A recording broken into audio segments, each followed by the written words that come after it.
Jo të gjitha gratë kanë të njëjtën vlerë për Edi Ramën, po flasim për gratë në listat e kandidatëve për deputet në zgjedhjet e 11 majit. Ai tha se kushdo që ka një ose më shumë mandate në kuvend me përjashtim të drejtuesve politik do të jetë në listën e hapur të kandidatëve. Por nëse i shikon listat me kujdes, gjen të paktën 5 raste kur Edi Rama ka bërë përjashtime nga ajo çfarë deklaroi vet. Le t'i marrim me radhë, në listën e mbyllur në Tiranë është vendosur Lindita Nikolla, e cila pati thënë kur dha dorëheqjen se kishte arsye personale e familjare për t'u larguar nga drejtimi i parlamentit. Nikolla ka më shumë se një mandat në kuvend. Në listën e mbyllur të Elbasanit figuron Evis Kushi, e cila gjithashtu ka më tepër se një mandat. Të katapultuarës në politik nga i ndjeri i Qazim Sejdini i ndriti fati edhe kësaj radhe.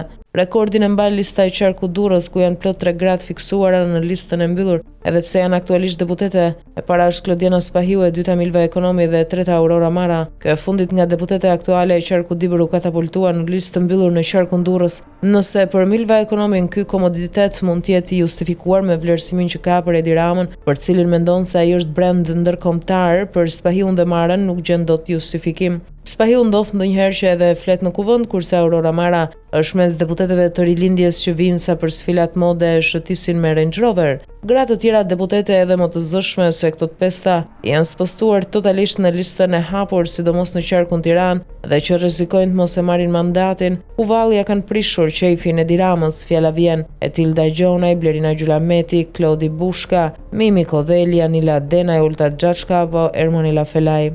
Pse ato nuk e meritonin vendin në listën e sigurt si Evis Kushi, Lindita Nikolla, Aurora Mara, Klodiana Spahiu dhe Milva Ekonomi? Arsyet nuk dihen me siguri dhe amendësimet mund të jenë të shumta, por fakti është që për të disa të herë vërtetohet se rregullat në parti nuk janë njësoj për të gjithë. Siç konkludon Lapsi Pikal, Partia Socialiste mbetet një garnizon i Edi Ramës që hyn e del nga kazerma sipas preferencave të tij.